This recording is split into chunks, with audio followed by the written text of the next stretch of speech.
کون ہے عباس؟ علی کا یہ لال، کہ جب میرے مولا علی نے اپنے بھائی عقیل سے کہا تھا عقیل میں ایک ایسا بچہ چاہتا ہوں کہ جو کربلا میں کل میرے حسین کا محافظ بنے، کل کربلا جب برپا ہوگی تو کربلا میں میرے حسین کا ناصر ہو۔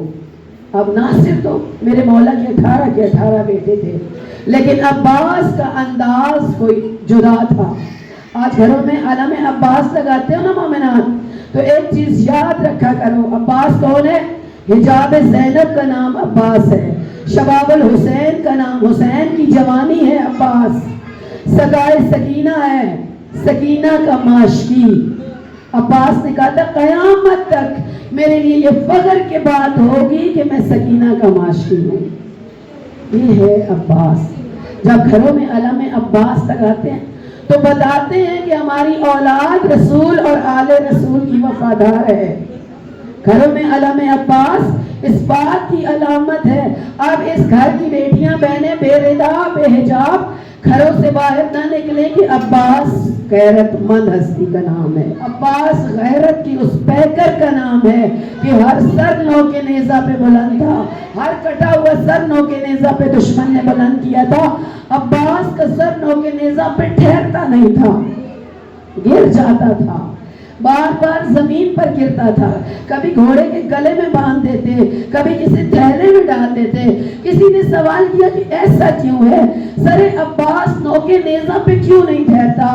تو اس وقت میرے مولا سجاد نے کہا میرا چچا کوئی مرا نہیں ہے، یہ وہ ہستی ہے زینب و عباس کہ جو معصومین ہستیوں میں ہم نہیں لکھتے، انہیں 14 کی فہرست میں نہیں ہیں، لیکن ہم دیکھتے ہیں کہ 14 ان کا حصار کیے ہوئے ہیں، 14 کا یہ مرکز بنے ہوئے ہیں۔ اتنا خود کو عمل کے میدان میں ان دونوں نے بلند کر لیا کہ زینب شریکت الحسین بن گئی اور عباس شباب الحسین بن گیا۔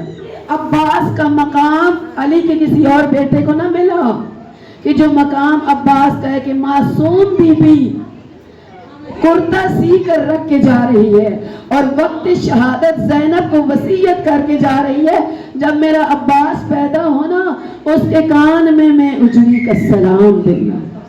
اس سے بڑھ کر کوئی مقام ہوگا؟ خاندان اہل بیت میں ام البنین کو بہت احترام دیا جاتا تھا۔ امام سجاد اس بی بی کو ام الازہار کہتے تھے، یعنی چاند جیسے بیٹوں کی ماں۔ اور اس بی بی نے خواب بھی دیکھا تھا، اپنی ماں سے بیان کیا تھا، اماں میں نے ایک خواب دیکھا ہے کہ آسمان سے ایک چاند اور 3 ستارے میری گود میں گرے ہیں۔ ماں نے پیشانی کا بوسہ لے کر کہا تھا مجھے لگتا ہے تو کوئی میری بہت باعظمت بیٹی ہے، تو کوئی میری بہت باکمال بیٹی ہے، تو اتنی بلند مرتبہ ہوگی کہ اللہ تیری گود میں کوئی ایسے بچے پیدا کرے گا، ایسے بچے لائے گا کہ جو فضل و کمالات میں بلند ترین ہوں گے۔ اسی لیے میرے مولا عباس کو ابو الفضل العباس کہا جاتا ہے، یعنی فضیلتوں کا باپ۔ ہر فضیلت کو جس ہستی نے پا لیا اسے عباس کہتے ہیں۔ نام فاطمہ ہے۔ ام البنین کیوں پڑ گیا؟ اللہ نے 4 بیٹے عطا کیے تھے، عباس جیسا بیٹا عطا کیا تھا۔ اب عرب میں عورتیں کثیر الاولاد ہوتی تھی، عورتوں کے 8 بیٹے تھے، 10 بیٹے تھے، لیکن کسی کو کوئی ام البنین نہیں کہتا تھا۔ کیوں کہا ہے علی کی اس زوجہ کو، عباس کی ماں کو ام البنین؟ کیونکہ کسی بھی ماں نے اتنے فضیلتوں والے بیٹے پیدا نہیں کیے تھے جنہوں نے ہر فضیلت اور کمال کو حاصل کیا، کہ جس کے لیے جس کی زیارت کا جملہ ہے السلام علیک ایھا العبد المطیع، السلام علیک ایھا العبد الصالح، اے اپنے امام کے فرما بردار عباس آپ پر سلام ہو۔ یہ ہے عباس مومنات گرامی۔ روزے عاشوراء میرے امام نے ایک جملہ عباس کے لیے کہا تھا، کیا کہا تھا؟ بنفسی انت یا اخی، ابھی بھی حرم عباس پہ لکھا ہوا ہے، بنفسی انت یا اخی، اے میرے بھائی تجھ پر تیرا بھائی قربان ہو جائے۔ اب عباس کو ایک امام معصوم کہہ رہا ہے، یہ عباس کی بلندی دیکھیے کہ ایک معصوم امام کہہ رہا۔ ہمارے ہاں امام معصوم کس مقام اور عظمت کا حامل ہوتا ہے، اور وہ امام معصوم کہے کہ عباس تجھ پر میری جان قربان، تو سمجھو کہ عباس کا کردار کیا ہے۔ کسی بدصورت خاندان میں کوئی خوبصورت بچہ آ جائے نا تو سمجھ آتی ہے کہ اسے چاند کہا جائے. تو جہاں سارے کے سارے چاند ہوں، ان چاندوں میں بھی عباس کو قمر بنی ہاشم کا لقب ملے تو سمجھو وہ عباس کے گھوڑے پہ بیٹھے تو قدم زمین پر خط دیتے تھے. اتنا دراز قد تھا علی کا یہ لال.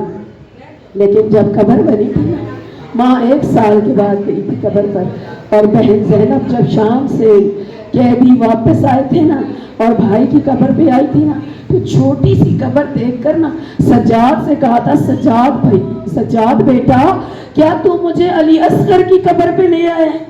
کہا نہیں پھپھی اماں، مجھے بھی نہ رولا، خود بھی نہ رو، یہ تیرا عباس ہے. نہیں، میرا عباس تو بڑا دراز کا تھا. کہا دشمن نے اتنے وار کیے، کوئی کہتا تھا بدر کا بدلہ لے لو، کوئی کہتا تھا احد کا بدلہ لے لو، کوئی کہتا تھا علی کی اولاد آ گئی ہے خندق کے بدلے لے لو. اتنے وار کیے، اب جتنا تیرا غازی ملا تھا اتنا میں نے دفنا دیا. یہ ہے مصیبت ازاداران جس پہ ہم روتے کہ مصیبتیں کم نہیں ہیں. جناب زینب عالیہ نے جب سنا نا کہ عباس جا رہا ہے تو میری شہزادی رو کے کہتی تھی، عباس تیری آس پہ میں نے مدینہ چھوڑا تھا کہ میرے پردوں کا محافظ میرا غازی موجود ہے، میرا مضبوط شانوں والا بھائی موجود ہے. اگر عباس جا رہا ہے تو اب زینب کسی کے پردے کی محافظ نہیں ہوئی، اب میں ضمانت نہیں لیتی. بی ہو تو محرم امام کا یہ قافلہ کربلا میں آ پہنچا. مومنات گرامی، جب کربلا پہنچا نا تو سب سے زیادہ خوش عباس ہے. مجھے جو اب کربلا کے لیے مانگا ہے تو اب میں آ گیا ہوں کربلا. اب میں شمشیر حیدری کے جوہر دکھاؤں گا، اب میں اپنے بابا کی تلوار نکالوں گا، اب زمانے کو بتاؤں گا علی کا بیٹا کتنا بہادر ہے. عزاداران سیدہ، اب دیکھیے عباس کو باب الحوائج اسی لیے کہتے ہیں کہ عباس کے دل میں ہر حسرت دم توڑ گئی تھی. کربلا کی خاک میں عباس کے سارے ارمان مل گئے تھے. عباس کے دل میں ارمان تھے کہ میں تلوار چلاؤں گا. جب شمر نے یہ کہا نا خیمے اٹھاؤ دریا سے، عباس نے تلوار سے ایک خط کھینچا زمین پر اور کہنے لگے، اے شمر اگر جرت ہے نا تو اس لکیر کو جو میں نے لگائی ہے، یہ خط میں نے کھینچا ہے، اسے ذرا عبور کر کے تو دکھا. شمر میں کہاں اتنی جرت کے مقابلے عباس آتا. مومنات گرامی، ادھر سے حسین نے اپنا قاصد خیموں سے بھیجا اور کہا عباس کو خیمے میں بلا لو. حسین نے کہا عباس تلوار نیام میں ڈالو، خیمے دریا کی سے ترائی سے اتار کر دور لگا دو. یہ پہلی حسرت تھی. چپ چاپ عباس نے کوئی بحث نہیں کی. ہمارے ذاکر وغیرہ پڑھتے رہتے ہیں، بحث نہیں، میرے میں اتنی طاقت ہے، میں دشمن کو بتا دوں گا، میں نہیں خیمے اٹھاؤں گا. ایسا کچھ نہیں تھا. ایسا کچھ ہوتا تو عباس کی زیارت میں یوں نہ ہوتا، السلام علیکہ ایھا المطیع للہ وللرسول والامام. السلام اس پر جو اپنے اللہ کا، اس کے رسول کا اور اپنے امام کا اطاعت گزار تھا. کبھی یہ زیارت کا جملہ نہ ہوتا. اس لیے کوئی بات نہیں کی، چپکے سے اپنی خواہش کو دل میں مار کر عباس نے دریا کی ترائی سے خیمے اتار لیے. آئی نا جب شب عاشور، عباس خوش ہے کہ اب تلوار حیدری چلاؤں گا. کہ ایک مرتبہ حسین نے پھر بلایا، عباس بھیا جا دشمن سے کہہ دے میں آج کی رات جنگ نہیں کرنا چاہتا، آج کی رات میں اللہ کی عبادت کرنا چاہتا. حسین کو عشق خدا کی عبادت سے، وہ جو نو کے نیزہ پہ کٹا ہوا سر قرآن کی تلاوت کرتا ہے، کسی مکتب میں دکھاؤ تو. یہ وفائے عباس کا امتحان ہو رہا تھا. وہ عباس جو سمجھ رہے تھے میں کربلا میں تلوار چلاؤں گا، آج عباس رہتے ہیں انتظار میں. صبح عاشور آ گئی، ایک ایک میرے مولا کا مجاہد جاتا رہا، ہزاروں کا لشکر مقابل میں آتا رہا. عباس کے سپاہی، حسین کے سپاہی مرتے رہے، شہید ہوتے رہے، ٹکڑے ٹکڑے کربلا کی زمین پر بکھرتے رہے. خاندان رسول کی تصویر رسالت نبوی کی شبی خاک و خون میں زمین پر ہو گئی. حسن کی شبی ٹکڑے ٹکڑے گھوڑوں کی سموں کے ساتھ لاشا کربلا کی خاک بن گیا. اصغر جیسا بے شیر مومنات، ایک مرتبہ عباس نے سوال کیا، مولا مجھے جنگ کی اجازت دے دیجئے، مولا ادھر ہزاروں کا لشکر ہے، اور ادھر ہمارے پاس صرف زہرا آزادیاں نبی کی بیٹیاں رہ گئی ہیں، مجھے جانے دیجئے۔ عزاداروں یہ کوئی عجب امتحان تھا۔ عباس حسین نے کہا عباس تو چلا گیا تو میرے لشکر کا علمدار ہے۔ عباس نے ایک مرتبہ مقتل میں بکھرے ہوئے لاشوں پہ نظر ڈالی، کہیں اکبر کا لاشا، کہیں قاسم کا لاشا، کہیں اون و محمد کے لاشے، کہیں حبیب کا لاشا، کہیں مریر کا لاشا، کہیں جوان کا لاشا، کہا مولا وہ فوج کدھر ہے جس کا میں علمبردار ہوں؟ عزاداروں حسین نے کہا عباس میں ان لاکھوں کے لشکر پہ میری نظر نہیں پڑتی، جب تیرے جیسا بھائی میں سامنے دیکھتا ہوں۔ 6000 کا پیرا دریائے فرات پہ تھا، جس نے فرات کو گھیرا ہوا تھا کہ پانی آل رسول تک نہ پہنچے، لیکن جیسے ہی علی کا لال پہنچا نا دریا کے کنارے، عزاداروں تو لشکر دوڑنے لگا، کیونکہ صرف گھوڑے کے قدموں کی دھمک عباس کی ایسی۔ اب جو دریائے فرات پہ پہنچے نا، ٹھنڈا سی پانی کی محسوس ہوئی، ٹھنڈی ہوا سینے سے ٹکرائی۔ 3 دن کا صرف پیاسا نہیں ہے، 3 دن کا صرف بھوکا نہیں ہے، صبح عاشور سے لاشیں اٹھا کر ہر لاشا اٹھانے کے لیے اچھی خاصی جنگ کرنا پڑتی۔ انسان ذرا سے زور لگاتا ہے نا تو پیاس کی شدت بڑھ جاتی ہے۔ میں قربان جاؤں اولاد زہرا کی غربت پر۔ عزاداران سیدہ اتنا پیاسا، علی کا لال دریا سے پانی نہیں پیا، چلو میں پانی اٹھا، عباس اب پانی سکینہ اور حسین کے پیاسے بچوں تک پہنچائے گا۔ مشک سکینہ کو بھرا، پانی کی طرف نگاہ نہیں کی، مشک سکینہ کو بھرا، تسمہ باندھ کے رکھا نا جو گھوڑے کی زین پر۔ ایک جملہ عباس نے کہا بڑی حسرتیں لے کر میں کربلا آیا تو اب میری حسرتیں ختم ہو گئی ہیں، اے میرے رہوار، اے میرے گھوڑے، اب میرے دل میں ایک ہی حسرت ہے، یہ پانی پیاسے بچوں تک پہنچ جائے۔ اب کوئی جنگ کی حسرت نہیں ہے عباس کے دل میں، عباس کے ارمان مل گئے خاک میں۔ عزاداران سیدہ مشک سکینہ کا تسمہ باندھ کے زین پہ رکھا گھوڑے کی، ساتھ بیٹھے علم کو اٹھایا، مشک کو گلے میں ڈالا اور چلے۔ گھوڑے سے کہا اتنا تیز دوڑ کہ کوئی دشمن حملہ نہ کر سکے۔ لیکن عزاداروں جب عمر سعد نے دیکھا نا، عمر سعد ملعون نے جب دیکھا کہ عباس پانی لے کر جا رہا ہے تو ایک مرتبہ چلا کر کہا فوج اشکیا نکلے باہر۔ وہ جو ریت کی ٹیلوں کے پیچھے عباس کے خوف سے کھڑے تھے اب سمجھ گئے عباس جنگ نہیں کرے گا، یہ فقط پانی پہنچانے کے لیے آیا ہے۔ بس سارے دور سے، قریب آنے کی جرات نہیں تھی کہ علی کے شہر کے کوئی قریب بھی آتا، دور سے تیر بارانی کرنی شروع کر دی عباس پہ۔ ایک وقت میں 6000 تیر عباس کے بدن کی طرف پڑے۔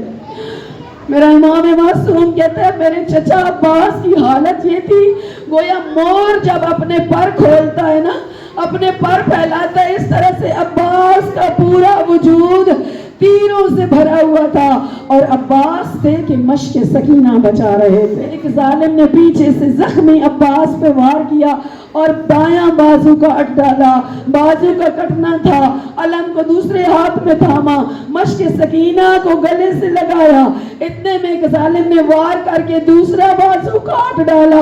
آج عباس کا ہاتھ فضاؤں میں بلند کہہ رہا ہے زمانے کو یہ وفائے عباس ہے۔ عزاداران سیدہ دونوں بازو قلم ہو گئے۔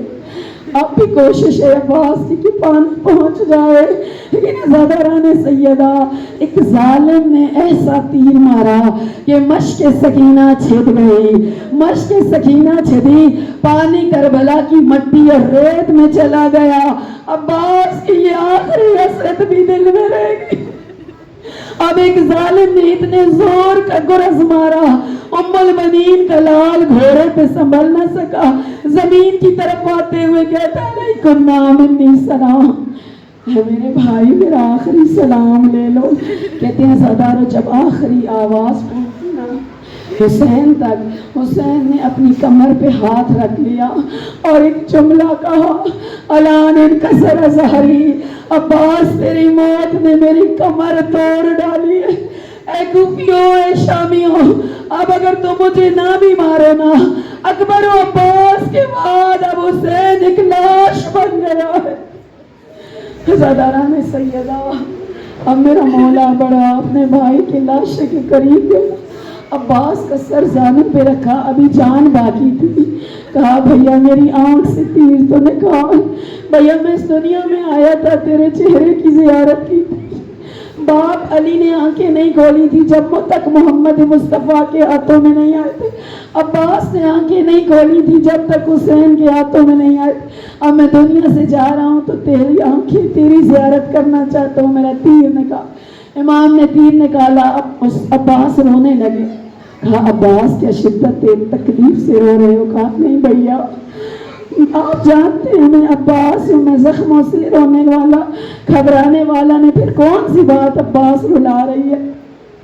عباس رو کے کہتے ہیں مولا جو بھی شہید ہوتا ہے تو اس کے سرانے جاتا ہے، اس کا سر اپنی گود میں رکھتا ہے، اے زہرا کے لال رلا یہ بات رہی ہے، ابھی چند لمحہ بعد تو زین ذوالجناح سے زمین کربلا پر آئے گا، کوئی نہیں ہوگا جو تیرے سر کو اپنے زانوں پہ رکھے، عاشمر ملعون کا کند خنجر ہوگا اور تیرا پیاسا گلا ہوگا جسے وہ کہے۔ عزیزانو جب یہ سنا نا ام المؤمنین نے، اب جلدی جلدی یہ ضعیف ماں قبر زہرا پہ پہنچی، قبر فاطمہ کو سینے سے لگا کر کہتی ہے بی بی تو راضی ہے نا؟ کیا میرے بچوں نے وفا کا حق ادا کر دیا؟ کہتے ہیں یہ بی بی چھوٹی چھوٹی 4 قبریں بناتی تھی، بنا کے روتی تھی اور کہتی تھی اے میرے عباس زمانے نے مجھے خبر دی ہے کہ تو مارا گیا ہے۔ تیری ماں کو کبھی یقین نہ آتا کہ کس کی جرت تھی جو میرے غازی کے قریب آتا، لیکن جب زمانہ مجھے بتاتا ہے نا سکینہ زندان شام تک تماچے کھاتی رہی، مجھے یقین آ جاتا ہے میرا غازی مارا گیا۔ جب زمانہ مجھے آ کے بتاتا ہے نا زینب کو تازیانے مارے گئے، زینب بے مکنہ و بے ردا کوفہ اور شام کے بازاروں میں پھرائی گئی، اوباشوں کے ہجوم میں، بدماشوں کے ہجوم میں، عباس تیری اجڑی ماں کو یقین آ جاتا ہے میرا غازی۔ لعنت اللہ علی القوم الظالمین وسيعلم الذين ظلموا أي منقلب ينقلبون